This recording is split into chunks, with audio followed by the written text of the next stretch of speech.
I'm going to compare a Wendy's property, okay, that has a base rent that's paid from the tenant to the owner of $125,000 annually, okay?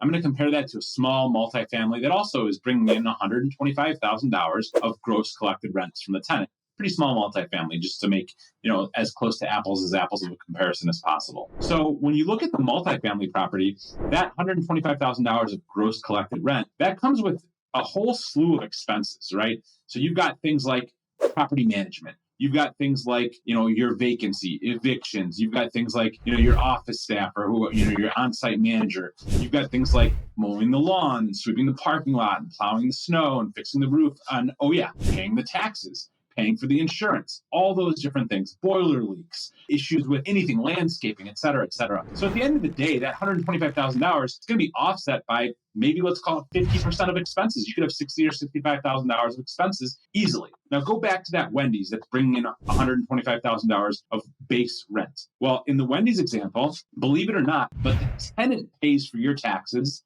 the tenant pays for your insurance, the tenant pays for all common area maintenance. They pay to plow the snow. They pay to manage the property. They pay to fix the roof. They pay to cut the grass. Every single thing there is, they're paying for it. So the reason it's called a net lease is because the rent that you receive is net to you. The $125,000 gross collected rent is $125,000 net operating income, right? So the property that I just described is what's called an absolute triple net property.